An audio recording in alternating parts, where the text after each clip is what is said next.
Everybody keeps talking about the California Dream for All and its anticipated arrival date. Some important updates released this week. Now we do know that registration officially begins on April 3rd and closes April 29th. We also got clarification on the 9 geographic areas in which the funding will be split, listed here. Probably the biggest change came with the time after receiving the voucher. See, after registration entered into a lottery system, those lucky enough to be awarded a voucher for the program will now have 90 days to secure the funding, whereas previously they had up to 1 year.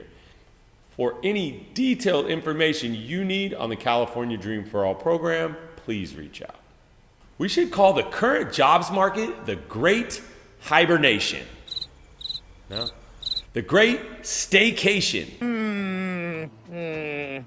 No. Okay, I think that means something else. But what we will say is people are quitting their jobs less. We all remember the Great Resignation from 2021 to 2022 when the U.S. population was quitting their jobs at record rates and even achieved up to 3%. Quit rates, which actually measures how often people resign from their current jobs, are down to now pre-pandemic levels. So, my advice, don't quit your job unless you got another one. When Chairman Powell talks, we in the mortgage industry listen. But what does it actually mean for you? Let's break down some of his comments in the semi-annual monetary policy meeting. We believe that our policy rate is likely at its peak for this tightening cycle. Rates are not going up anymore. If the economy evolves broadly as expected, it will likely be appropriate to begin dialing back policy restraint at some point this year. Rates are going down later this year, but I'm not telling you when. Some say that it's going to be a lot of rate cutting this year. Some say none. What say you?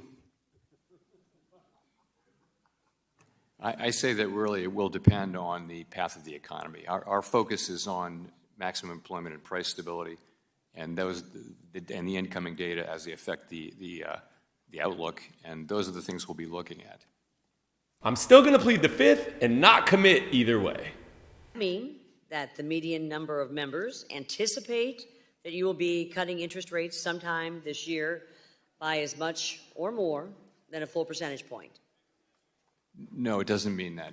Actually, the Summary of Economic Projections showed a median of, this is in the December FOMC, so this is now 3 months old, showed 3 rate cuts this year. I'll give you that minimum of 3 rate cuts, but I won't commit to any more after that. Is there substantial economic analysis that argues that your target rate and the economy would work better if we had a slightly higher target than 2%?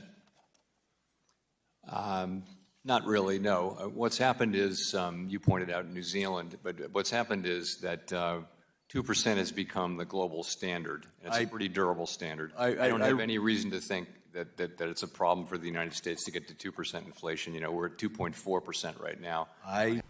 We just kind of picked 2% because we like the number.